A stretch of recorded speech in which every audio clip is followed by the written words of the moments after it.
목회자로서 이렇게 신앙생활을 함께하고 또 여러분께 성경을 가르쳐드리고 목회를 할 때 저희 교인들뿐만이 아니라 외부에 있는 많은 크리스찬들을 만날 때 그런 생각을 제가 종종 합니다. 과연 이분들은 진짜 예수님을 알고 성경을 알고 신앙생활을 하는 걸까? 아니면 자기의 생각과 자기의 철학을 가지고 예수를 믿는 것일까? 제가 고민할 때가 있습니다. 근데 저만 그렇게 고민했던 것 같지는 않습니다. 성경에 보니까 사도 바울도 자신이 개척했던 수많은 교회들한테 서신을 보낼 때마다 늘 그 걱정하는 말투로 성도들을 걱정했습니다. 제발 부디 복음에서 떠나지 마라. 제발 본질에서 떠나지 마라. 제발 다시 옛날의 삶으로 돌아가지 마라. 라는 얘기를 바울의 서신을 읽다 보면 정말 뭉클할 정도로 아주 간곡하게 부탁하는 바울의 모습을 봅니다. 그래서 사도 바울은 고린도전서에서 이런 표현을 쓴 바가 있습니다. 나는 하나님께서 보여주신 열렬한 관심으로 여러분을 두고 몹시 마음을 씁니다. 나는 여러분을 순결한 처녀로 그리스도께 드리려고 여러분을 한 분 남편 되실 그리스도께 약혼시켰습니다. 성경은 계속 하나님과 우리의 관계를 신랑과 신부의 관계로 비유하기를 좋아합니다. 신랑은 예수 그리스도를 나타내고 신부는 언제나 우리들입니다. 그런데 사도 바울은 바로 중매쟁이가 돼서 예수님과 우리와의 관계, 멀어져 있던 관계를 혼인방에 집어넣어서 이 둘 관계가 화해를 하고 사랑을 하고 하나가 되게끔 중매 역할을 했다 이겁니다. 그렇게 나서 3절에서 이렇게 표현합니다. 그러나 내가 두려워하는 것은, 사도 바울은 인생의 폭풍이 두렵지가 않았습니다. 사람이 두렵지가 않았습니다.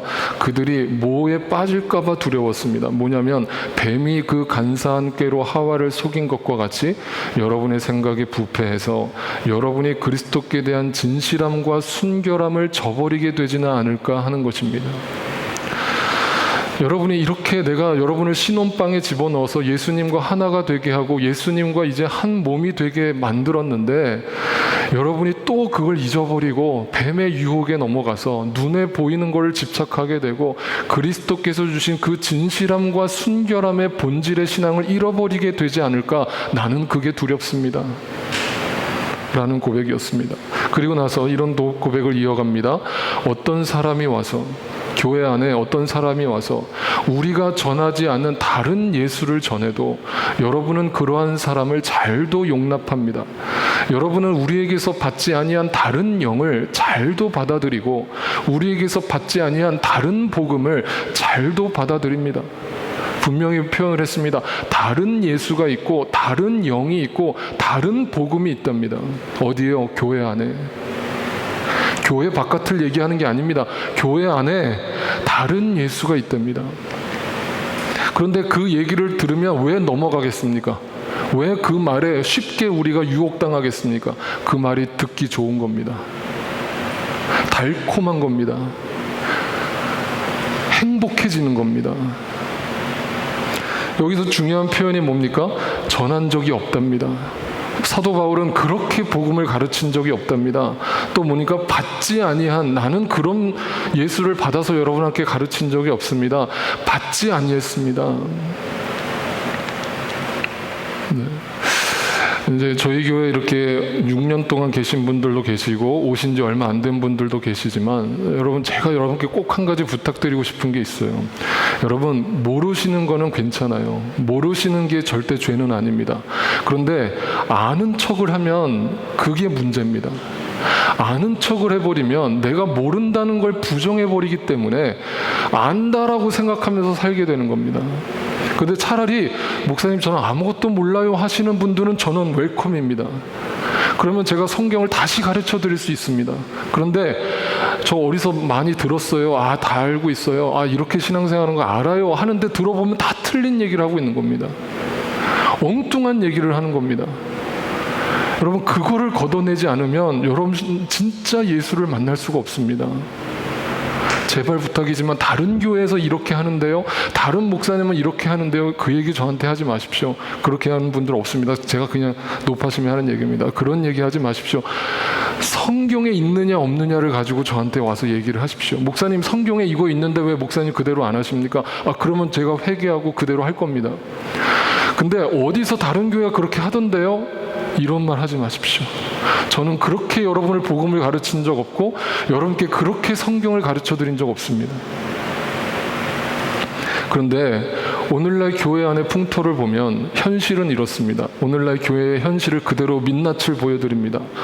전하지 않은 다른 예수가 오늘날 교회 안에 어떻게 들어와 있는가. 시사저널의 광고입니다. 교회 돈에 휘둘리나. 더 언급을 하지 않겠습니다.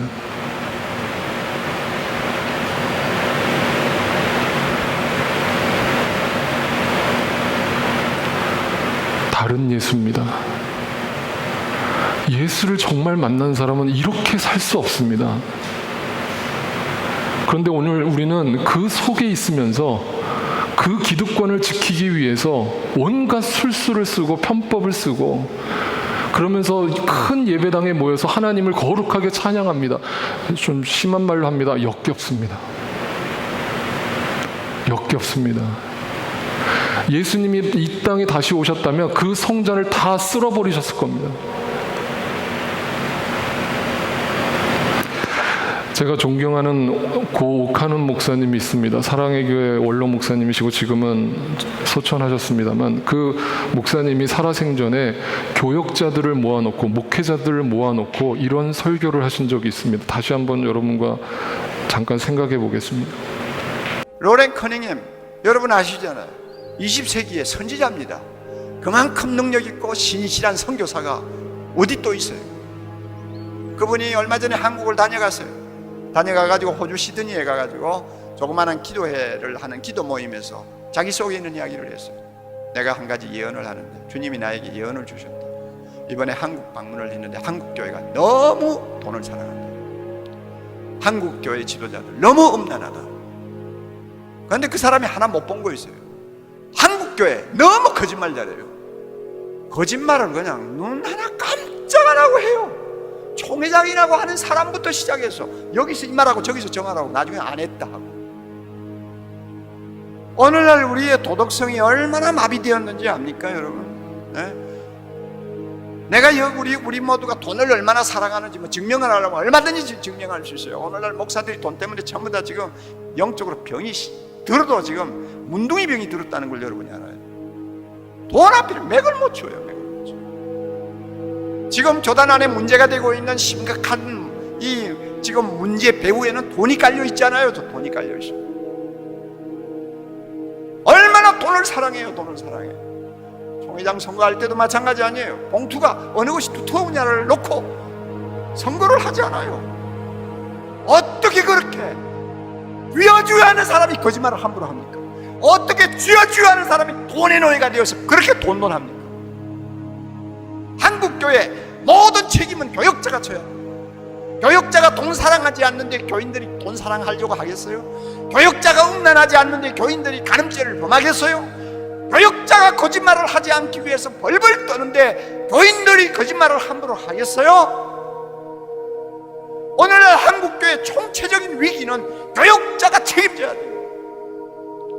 입만 살았죠. 실상은 주님 눈앞에 죽은 자와 같아요. 장난이 아니에요. 장난이 아니에요. 주님은 회개하라고 하시는데, 주님은 싸워서 이기라고 하시는데 나는 안 돼요. 이것이 오늘날 우리 모두의 형편이요, 한국교회의 형편입니다. 진짜 주님 보시기에 죽어있고 썩어 냄새나는 곳은 손도 못 댄다 그 말이에요.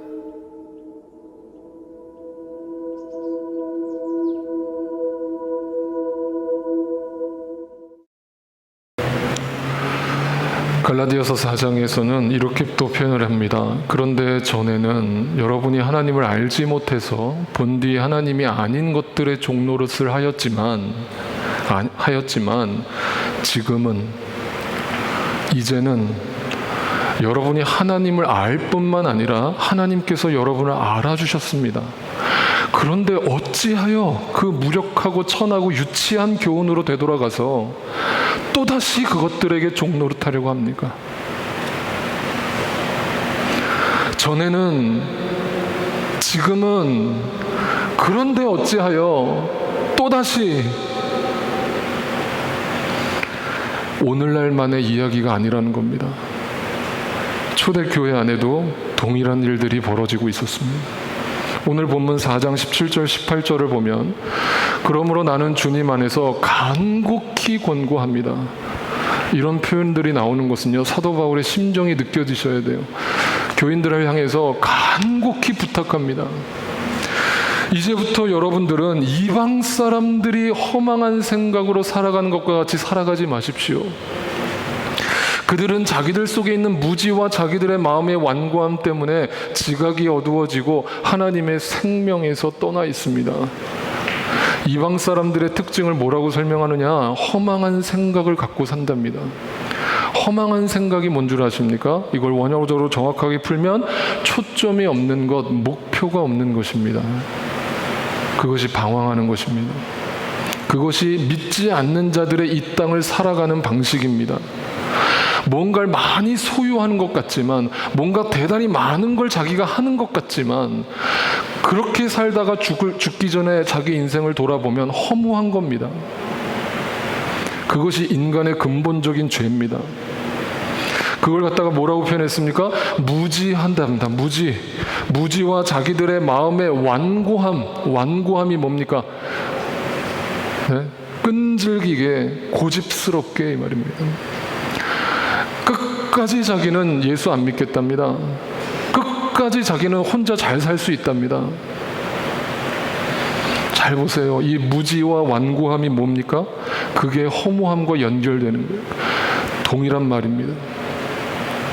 그것이 뭐예요? 이걸 갖다가 성경에서 창세기에서 뭐라고 표현했습니까? 이걸 갖다가 창세 전의 세상. 창세 전의 세상이 어땠다고요? 허무하고 무지하고 완고했다고요. 그게 뭐예요? 카오스라고요. 카오스. 여러분, 카오스라는 말에 혼돈이라는 뜻이 있는 것 같지만 카오스의 말을 더 정확하게 번역하면 이겁니다. 멀리 벌어진 틈입니다. 누구와 벌어진 겁니까? 하나님과 인간 사이에 멀리 떨어진 겁니다. 멀리 떨어졌다는 건 자기가 하나님이란 얘기입니다. 자기가 자기 인생의 주인이다 이 말입니다. 그런 사람이 뭐예요? 그게 카오스라고요. 결정적인 순간에 허무하다고요. 그렇게 살다가 결정적인 순간에 그 완고함 때문에 그 허무함을 이기지 못한다고요. 그게 멀리 벌어진 틈이라고요. 그래서 그것이 곧 하나님의 생명에서 떠나 있는 것이다. 그러니까 이제부터는 제발 그 카오스의 삶을 청산하고 빛으로 나에게 다가오신 그 주님의 말씀을 의지하여서 앞을 향해 나아가라고 간곡하게 부탁하고 있습니다. 고린도전서 2장에는 또 이런 말을 했습니다. 사도 바울은 이런 말을 곳곳에서 이런 말을 하기를 좋아했는데 이걸 잘 들어보십시오. 형제자매 여러분, 내가 여러분에게로 가서 하나님의 비밀을 전할 때에 훌륭한 말이나 지혜로 하지 않았습니다. 그러니까 뭐예요? 듣기 좋은 말로, 유식한 말로 여러분에게 복음을 전한 적이 없다 이 말이에요. 사도 바울은 오직 한 가지만을 가르쳤는데 그건 뭐냐면 십자가에 달리신 예수 그리스도만을 전했다 이거예요. 그런데 사도 바울 정도 됐으면, 그 정도 진리에 눈이 뜨여지고 하나님 말씀에 눈이 열린 사도 정도 되면 굳이 이렇게 표현하지 않아도 이 땅의 삶을 다 누리면서도 충분히 그 십자가의 정신을 잃지 않고 살 수 있는데, 사도 바울은 고백할 때마다 나는 십자가만 바라볼 겁니다, 나는 십자가만 붙들기로 작정했습니다라는 고백을 수도 없이 반복했습니다. 왜 그럴까요? 사도 바울도 자기 자신을 믿지 못하는 거죠. 사도 바울은요, 훌륭한 말이나 지혜가 없던 사람이 아니었습니다. 훌륭한 말과 지식으로 말씀을 가르칠 수 있는 능력이 있는 사람이었습니다. 그걸로 돈 잘 벌 수 있는 사람이었습니다.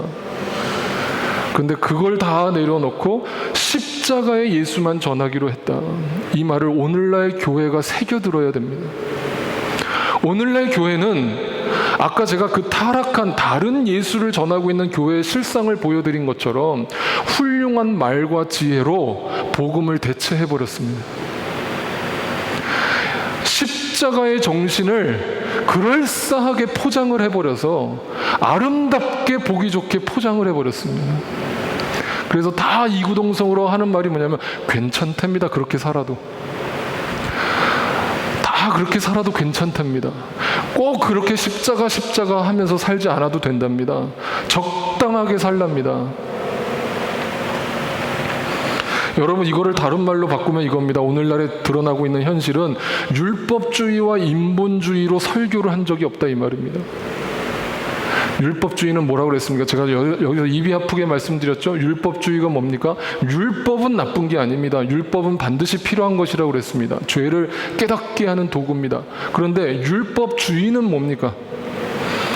율법주의는 말 그대로 그 율법 속에 담겨있는 하나님의 본질은 캐치하지 못하고 그 눈에 보이는 말씀을 문자적으로 윤리적으로 받아들여서 그걸 자신의 기득권을 지키는 도구로 사용한다는 거예요. 그게 율법주의자들이었습니다.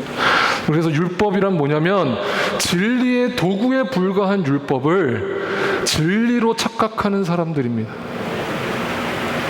여러분 잘 생각해 보세요. 오늘날 여러분 신앙생활 오래 하신 분들이 이 늪에 빠지는 경우가 정말 많아요. 정말 많아요. 그게 진리인 줄 착각하고 있지만 여러분 그거 진리 아니에요. 그거 아니어도 예수 잘 믿을 수 있어요. 그런데 그걸 꼭 해야 된대요. 어떤 분들은. 그게 꼭 있어야 된대요. 아니요. 다 도구예요. 도구예요. 여러분 주일날 늦게 오면 됩니까? 안 됩니까? 아주 유치한 질문 던지면 우리 교인들 이제는 그 정도 수준은 벗어나셨겠지만 여러분 주일날 늦게 오면 됩니까? 안 됩니까? 안 됩니까? 그럼 늦게 오는 사람들은 뭐가 됩니까? 네? 여러분 늦게 올 수 있습니까? 없습니까? 있어요. 늦게 와도 됩니다. 하나님 어디 안 가십니다. 그렇다고 또 다 늦게 오지 마시고 다음 주부터 또 여러분 도저히 사정이 안 돼서 11조 헌금 못해도 됩니까? 안 됩니까? 11조 떼먹으면 하나님이 막 노발대발 하십니까? 그래서 막 저주를 퍼부으십니까? 내 돈 떼먹었다고? 여러분 우리가 중요하게 생각하고 있으면서 신앙생활하고 있는 것들이 전부 율법주의입니다. 그게 도대체 예수 그리스도의 십자가와 무슨 상관이 있냐고요. 차라리 그 말을 하지 않는 게 좋은데 왜 예배 지각하냐고, 왜 헌금 생활 제대로 안 하냐고 구박을 줘가지고 그 영혼이 상처받아서 교회 떠나면, 그러면 여러분 그 죄를 어떻게 감당하시려고. 여러분 한 영혼을 실족하게 한 것이 얼마나 무서운 죄인 줄 아시냐고요. 여러분 율법주의는 진리가 아닌 도구를 갖다가 진리인 양 믿고 있는 사람들이에요. 그게 없으면 어떻게 되는 줄 아는 사람들이에요. 율법주의입니다. 그런 식으로 십자가를 전한 적 없습니다. 두 번째 인본주의가 뭡니까? 이 세상의 과학과 철학과 문화를 통해 인간의 이성을 숭배하는 겁니다. 그래서 적당하게 그냥 인간의 좋은 것들을 교회 안에 가지고 들어와서 그것이 마치 복음의 진리인 양 바꿔놓는 겁니다. 이게 다 뭡니까? 한마디로 무지입니다. 무지입니다. 그게 대단히 똑똑한 것 같지만 그게 무지입니다. 그러면 어떻게 살아야 됩니까? 사도 바울은 이렇게 계속 이어갑니다. 5장 7절에 여러분은 새 반죽이 되기 위하여 묵은 누룩을 깨끗이 치워버리십시오. 사실 여러분은 누룩이 들지 않은 사람들입니다. 누룩이 뭡니까? 모르시는 분들을 위해서 빵을 부풀 때 쓰는, 그죠? 이스트죠. 그걸 해서 빵이 부풀어 오르잖아요. 근데 그 누룩이 빠진 빵을 갖다가 왜 거룩한 삶과 비교를 합니까? 그 부풀어 오르는 것이 죄란 말이에요. 부풀어 오르게 만드는 그 누룩이 죄라고요. 근데 그 반죽을 위해서는 묽은 누룩을 빼버려야 된다. 그 누룩 자체를 이제 빼버려라. 그냥 그 밀가루 반죽 자체로 남아있는 것이 새 반죽이다 이 말이에요. 근데 잔뜩 부풀어 올라서 겉으로는 보기 좋게 보이지만 속은 텅 비어 있는 거예요. 6월절 어린 양 그리스도께서 바로 우리에게 그 새 반죽을 허락하시기 위해서 묵은 누룩이 되셔서 죽으신 거예요. 빌립보서에서는 이런 새 반죽이 되는 삶을 더 명확하게 설명하고 있습니다. 이렇게 설명합니다. 우리가 잘 아는 말씀인데 다시 한번 같이 한번 읽어볼까요? 시작. 형제자매 여러분, 나는 아직 그것을 붙들었다고 생각하지 않습니다. 내가 하는 일은 오직 한 가지입니다. 뒤에 있는 것은 잊어버리고 앞에 있는 것을 향하여 몸을 내밀면서 그리스도 예수 안에서 하나님께서 위로부터 부르신 그 부르심의 상을 받으려고 목표점을 바라보고 달려가고 있습니다. 여기서 중요한 단어가 붙들었다고 생각하지 않는다. 이 말은 뭐예요? 여러분, 구원은 받았지만 여러분이 완전한 예수 그리스도로 변신됐습니까? 변화됐습니까? 아닙니다. 여러분의 영혼은 변화됐지만 여러분의 육신의 삶은 여전히 이 세상의 육신의 한계에 머물러 있습니다. 그러니까 사도 바울도 나는 완전히 그걸 붙드는 것이 아니다. 구원은 받았지만, 그런데 이제부터 중요한 것이 있어요. 뭐예요? 완전히 붙드는 것은 아니지만 뭐예요? 그 다음 뭐예요?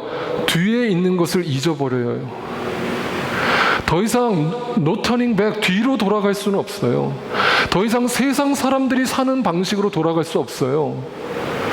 어딜 봐요? 이제는 불안전하지만, 여전히 불안전하지만 내 앞에 있는 것을 바라보면서 뒤를 돌아보지 않고. 그러니까 옛날 얘기하지 마세요, 여러분. 옛날 얘기 이제 하지 마시라고요. 옛날 얘기가 자랑거리도 아니고 후회거리도 아니에요. 이제 여러분은 새 반죽이 되셨다고요. 그럼 이제 앞으로 주님이 나를 인도하실 그날을 기대하면서 가는 것이 신앙생활이라고요. 그게 뭐예요? 내 목표점이라고요. 목표가 있다고요. 근데 안 믿는 사람들은 뭐가 없다고요? 목표가 없다고요. 그게 뭐라고요? 카오스라고요.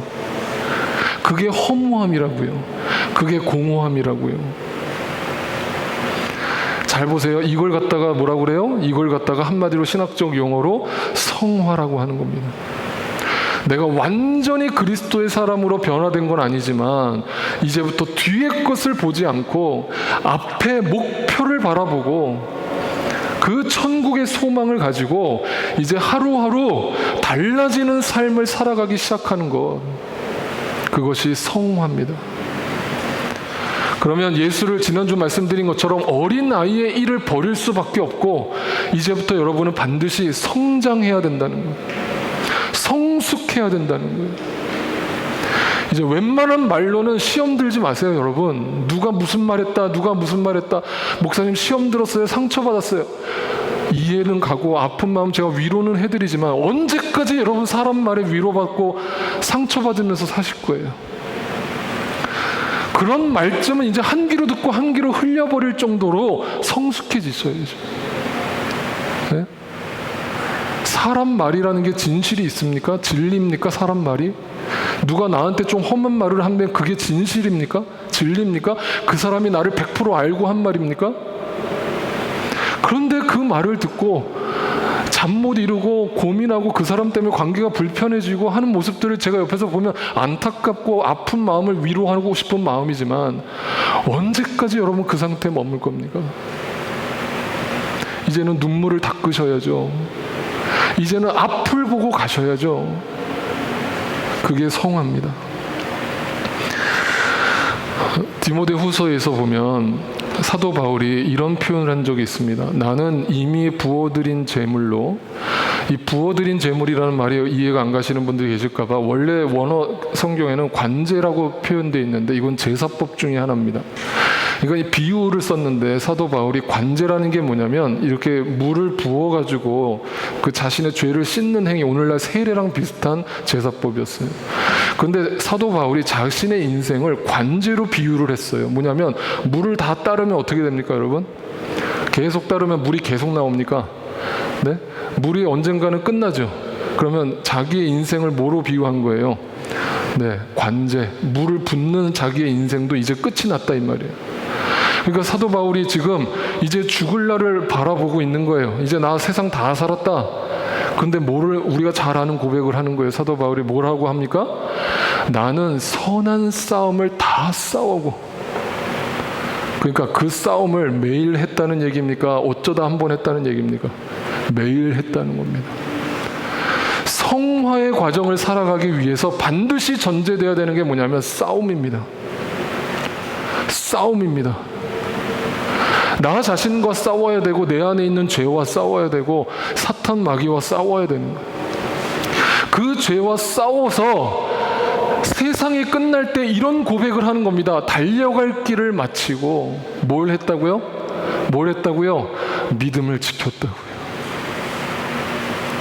저는 예전에 이 말이 와닿지가 않았어요. 근데 이제는 확실하게 와닿는 게 뭐냐면, 이 고백이 얼마나 위대한 고백이고 어려운 고백인가를 저는 알아요. 신앙생활을 잘 하려고 할수록 믿음을 지킨다는 것이 얼마나 어려운 것인가를 날마다 저는 체험해가요. 그런데 이 고백이 너무 부러워요. 너무 부러워요. 그래서 여러분, 저뿐만 아니라 여기 계신 우리 모든 성도님들은 죽을 때 다 이 고백을 하고 남기고 천국 가셨으면 좋겠어요. 아멘 안 하시네. 믿음을 지켰다고요. 믿음을 지켰다고요. 그런데요, 여기까지만 우리는 잘 알고 있지만 사도 바울의 이 고백을 하고 있는 사도 바울의 지금 현실을 들여다봅시다. 이 지금 말을, 나는 선한 싸움을 싸우고 믿음을 지켰습니다 라고 말을 하고 있는 사도 바울의 현실이 뭔지를 여러분께 설명드리죠. 그 다음 구절 8절은 자신의 현실을 이렇게 설명합니다. 그대는 속히 나에게로 오십시오. 지금 누구한테 편지를 보내고 있는 겁니까? 디모데한테 편지를 쓰면서 속히 나에게로 오랍니다. 그러니까 지금 디모데가 사도 바울의 편지를 들고 에베소 교회를 방문하고 있는 중이었습니다. 그러니까 속히 나에게 오라고 편지를 다시 보내고 있는 겁니다. 근데 데마라고 하는 사람이 등장합니다. 이 데마는 뭐 했다고요? 이 세상을 사랑해서 누구를 버려요? 사도 바울을 버리고, 그거는 곧 뭘 버렸다고요? 예수를 버렸다고요. 사도 바울과 제자로서 함께 신앙생활을 하던 인물이었는데, 데마라고 하는 사람은 이 세상을 더 사랑해서 어느 날 갑자기 나 더 이상 예수 못 믿겠어요. 왜? 예수 믿는 게 너무 힘들어요. 너무 고통스러워요. 나 이렇게 살다가는 못 살 것 같아요 하면서 도망쳤다는 거예요. 그레스게라고 하는 제자는 갈라디아로 가고, 이게 어디입니까? 갈라디아 교회예요. 그러니까 뭐예요? 사도 바울의 편지를 들고 복음 전하러 갔다 이 말이에요. 또 디도 여러분 디도서 아시죠? 디도도 달마디아로 갔다 이거예요. 사도 바울의 편지를 들고. 그런데 지금 사도 바울과 있는 사람은 누구라고요? 누가라고요? 누가가 누굽니까? 의사 누가. 누가복음과 사도행전을 썼던 저자 누가가 사도 바울과 함께 감옥에 있다고요. 그러면서 그 사도 바울에게 필요한 물건이나 생필품들을 누가가 제공을 하고 있는 겁니다. 사도 바울을 도와주고 있는 겁니다. 그대가 올 때에 누구한테 얘기하는 거예요? 디모데한테 마가를 데리고 오십시오. 마가가 누군 줄 아십니까? 사도행전에 보면 1차 선교 여행을 떠날 때에 역시 데마와 마찬가지로 선교 여행이 너무 힘들다고, 고통스럽다고, 터닝 백 해가지고 다시 집으로 도망친 사람입니다. 그런데 나중에 사도 바울이 마가를 다시 품어주죠. 그래서 다시 제자로 삼았습니다. 그런데 죽기 직전에 사도 바울이 그 배신했던 마가를 마지막에 떠올리면서 마가를 데리고 오랍니다. 디모데한테. 그러면서 마가를 뭐라고 표현합니까? 그 사람은 나의 일에 요긴한 사람이라고 마가를 좋게 평가를 해줍니다. 제가 이 말을 드리는 이유가 있습니다. 잘 따라오십시오. 그 다음에 뭐라고 얘기를 하는가? 12절 13절에 나는 두기고를 에베소로 보냈습니다. 그대가 올 때에 내가 드로아에 있는 가보아의 집에 두고 온 외투를 가져오고, 또 책들은 특히 양피지에 쓴 것들을 가져오십시오라고 디모데한테 마지막으로 부탁을 합니다. 여러분, 이 편지를 쓰고 있던 사도 바울이 지금 옥에 갇혀 있습니다. 옥에 갇혀 있는 상태에서 지금 어떤 현실이 벌어지고 있는지 짐작하시겠습니까? 제자들은 다 떠났고 누가만 남아 있습니다. 그런데 현실은 뭐냐면, 외투를 가져다 달라라는 말의 뜻은 뭐냐면, 지금 감옥이 차가운 겨울로 변하고 있다는 것을 짐작할 수 있죠. 다시 말하면 사도 바울이 그 감옥에 갇혀서 겨울을 처음으로 나게 되는 겁니다. 근데 붙잡힐 때는 외투를 가져오지 않았기 때문에 지금 여름 옷을 걸치고 지금 가을 정도 되는 지금 시즌에 편지를 쓰고 있는 겁니다. 그런데 현실을 제가 지금 말씀드리고 있어요. 지도를 통해서 한번 보여드리죠. 사도 바울이 지금 어디에 있습니까? 어디 감옥에 갇혀 있습니까? 어디서 죽었습니까? 로마에 갇혔죠. 로마 감옥에 갇혀 있는 사도 바울이 디모데한테 편지를 보냅니다. 근데 편지가 당시 오늘날처럼 비행기가 있었던 것도 아니고 기차가 있었던 것도 아닙니다. 그냥 나룻배를 타고 가는 겁니다. 나룻배를 타고 지금 디모데가 있는 에베소로 갑니다. 지금 쓰고 있는 이 편지가, 외투를 가져다 달라는 이 편지가 에베소에 있는 디모데한테까지 전달되는 데만도 수개월이 걸립니다. 그런데 그 편지를 받아든 디모데가 우리 사도 바울이 이제 춥겠구나, 빨리 가서 외투를 가져다 드려야 됐구나. 근데 그 외투가 어디에 있습니까? 오늘날 같으면 그냥 월마트 가서 사갖고 가면 좋은데 그 외투가 어디에 있습니까? 네, 전도 여행을 할 때에 드로아라고 하는 도시에다가 사도 바울이 더워서 옷을 거기다 벗어놓고 왔다 이 말이에요. 드로아가 어디 있습니까? 여기로 올라가야 됩니다.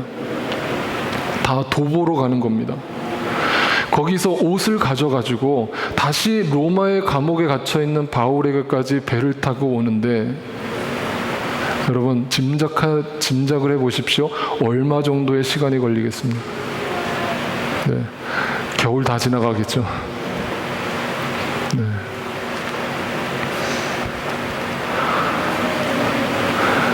나는 선한 싸움을 다 싸우고 나의 달려갈 길을 마치고 나는 믿음을 지켰다라고 말하고 있는 사도 바울의 현실은, 차가운 겨울바람이 불어오는데 외투 하나 거칠 옷이 없어서 그거를 부탁하는 데만 해도 수개월이 걸리는,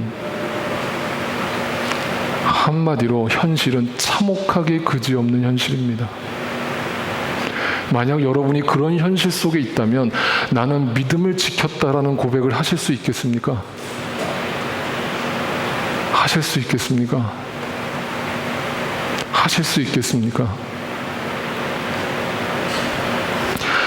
오늘 본문 4장 21절에서 24절을 우리 같이 한번 읽겠습니다. 시작.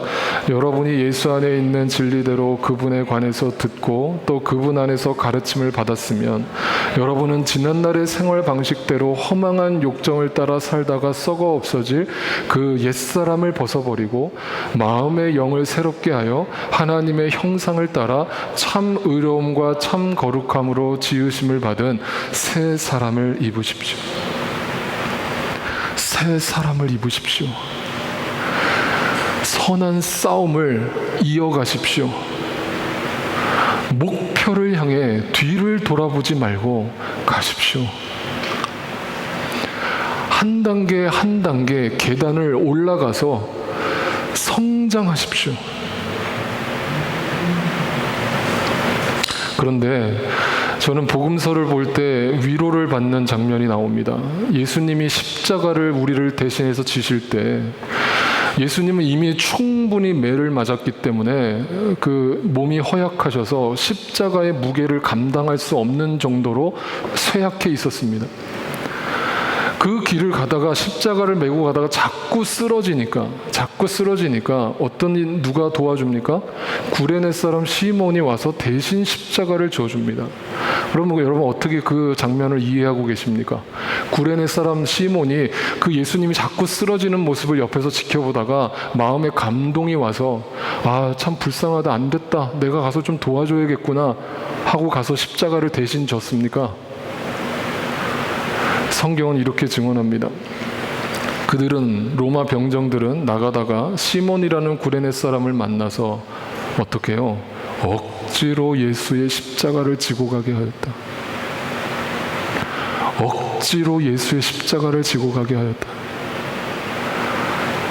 여러분, 시몬의 입장에서 이 상황을 생각해 보십시오. 인간적으로 생각하면 재수 온 붙었네. 괜히 구경하러 왔다가 십자가 지고 이 고생, 생고생을 하네. 재수 없어. 했겠습니까? 처음엔 그랬을지 모릅니다. 근데 그 십자가를 억지로 지고 예수를 따라가는 그 갈보리 언덕을 올라가는 그 길 속에서 구레네 시몬의 마음이 변하기 시작합니다. 처음에는 억지로 십자가를 졌는데 올라가면서 그 예수님이 내 옆에서 고난당하고 쓰러지고 피를 흘리는 모습을 가까이서 지켜보면서 그 마음이 변하기 시작합니다. 실제로 시몬 구레네 사람 시몬은 사도행전에서 순교하는 모습으로 예수를 따른 제자가 되었습니다. 길 가다가 억지로 십자가를 지고 걸었던 시몬. 저는 이 억지로라는 단어 속에 들어가 있는 하나님의 강력한 의지가 놀랍기가 그지없습니다. 억지로 우연히 벌어지는 그 가운데 나를 십자가를 지고 그 언덕을 오르게 하시는 그 하나님의 의지가 놀랍기가 그지없습니다. 갈보리 언덕을 올라가는 그 길은 억지로 십자가를 지고 가는 것이요, 예수님처럼 수도 없이 쓰러지면서 가는 길입니다.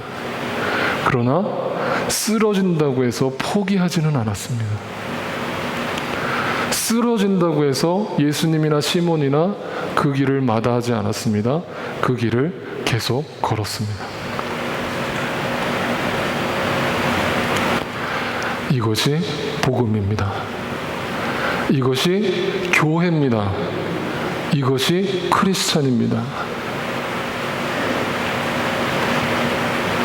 오늘 본문 20절은 사도 바울의 이런 고백으로 남겨집니다. 그러나 여러분은 그리스도를 그렇게 배우지 않았습니다.